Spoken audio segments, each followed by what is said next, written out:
కద్రువ సంతానంలో ఆదిశేషుడు కూడా ఒకడు.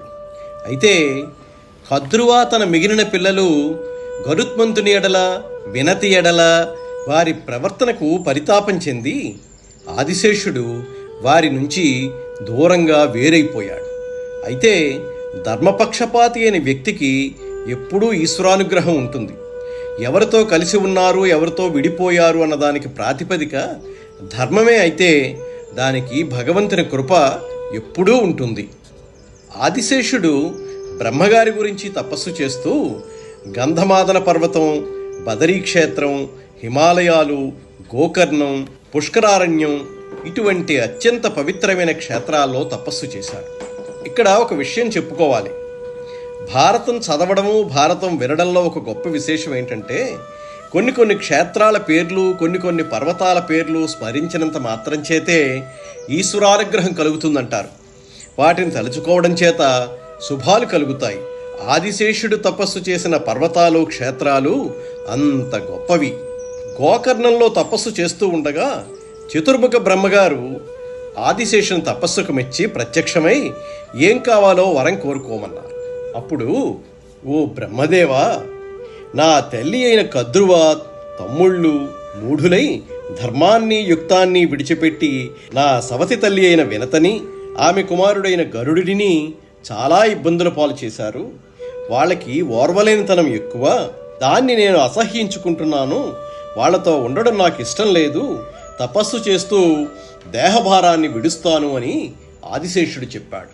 అప్పుడు బ్రహ్మగారు అన్నారు, నీవు నిత్య సత్య ధర్మ నిరతుడువు. నీకు సత్యమందు, ధర్మమునందు తాపత్రయం ఎక్కువగా ఉంది. ఎప్పుడైతే నీకు అటువంటి తాపత్రయం ఉందో, ధర్మం కోసం, సత్యం కోసం, అప్పుడే నీ పాపం కాలిపోయింది. నిత్య సత్య ధర్మవ్రతుడైనవాడు దేనినైనా భరించగలిగే స్థితిని పొందుతాడు అన్నారు. సత్యధర్మాలతో ఉన్నవాళ్ళు భూమి మీద ఉంటే వాళ్ళు ఉన్నారని భూమాత సంతోషిస్తుంది. అంత సత్యధర్మవ్రతుడవైన నీవు ఈ భూభారాన్ని మోయడానికి తగినవాడివి. కాబట్టి నీ పడగల చేత ఈ భారాన్ని వహించు అని బ్రహ్మగారు సలహా ఇచ్చారు. గరుత్మంతుడు కూడా నీకు సోదరుడే. పుణ్యాత్ముడు, ధర్మాత్ముడు, గొప్ప ఈశ్వర విభూతిని కలిగి ఉన్నవాడితో సంబంధాన్ని ఎప్పుడూ విడిచిపెట్టుకోకూడదు. అది ఆనాడు, ఈనాడు అందరికీ ఇదే సందేశం. జీవితంలో ఏది పోయినా పర్వాలేదు కానీ భగవత్ సంబంధం ఉన్న వ్యక్తితో అనుబంధం ఎన్నడూ పోగొట్టుకోకూడదు అని భారతం చెప్పే విశేషం. బ్రహ్మగారు ఆదిశేషుడితో ఇంకో మాట కూడా చెప్పారు. కశ్యప ప్రజాపతి పుత్రకామేష్టి యాగం చేస్తే పుట్టినవాడు, వాలఖిల్యుల అనుగ్రహం చేత జన్మించినవాడు, అమృతాపహరణాన్ని చేసినవాడు, ఇంద్రుణ్ణి గెలిచినవాడు, వజ్రాయుధాన్ని లెక్కపెట్టనివాడు, అంతటి మహావిజ్ఞుడు నీ సోదరుడైనటువంటి గరుత్మంతుడు. ఆయనతో మాత్రం నీ అనుబంధాన్ని ఎల్లప్పుడూ కొనసాగిస్తూ ఉండు. ప్రయత్నపూర్వకంగా నీవు అతనితో స్నేహం చెయ్యని చెప్పి ఆదిశేషుణ్ణి భూభారాన్ని వహించడం కోసం నియంత్రించారు బ్రహ్మగారు. అప్పటి నుండి ఆదిశేషుడు భూభారాన్ని వహిస్తున్నాడు. కద్రువుకు పుట్టిన పిల్లల్లో ఇద్దరు తల్లి శాపం చేత తప్పించుకున్నారు. వాళ్లల్లో ఒకడు ఆదిశేషుడు, రెండోవాడు వాసుకి. ఆదిశేషుడు గురించి విన్నాము. ఇప్పుడు వాసుకి గురించి చూస్తే, దేవదానవులు అమృతోత్పాదన కోసం క్షీరసముద్రంలో మందర పర్వతాన్ని కవ్వంగా వాసుకుని కవ్వం తాడుగా పెట్టి చిలికారు. తిప్పుతూ ఉంటే తన శరీరానికి ఎంతో బాధ కలిగింది.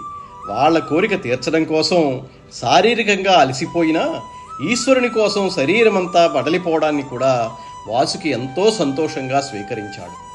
అమృతోత్పాదనం అయిపోయిన తరువాత దేవతలందరూ బ్రహ్మగారితో చెప్పారు, అమృతం రావడానికి, ఈ చిలకడానికి వాసుకి అనేటటువంటి సర్పం మనకెంతో సహాయపడ్డాడు. కాబట్టి అతని మీద మీరు కృప చూపించండి అని అడిగారు.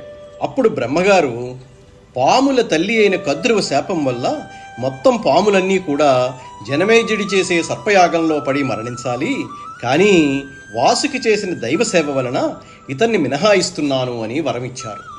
ఆదిశేషుడికి వాసుకి తేడా ఏంటంటే, బ్రహ్మగారి వరం వల్ల ఆదిశేషుడు భూభారాన్ని మోస్తూ ఇంకా పాములతో నాకు సంబంధం లేదు అని దూరంగా ఉండిపోయాడు.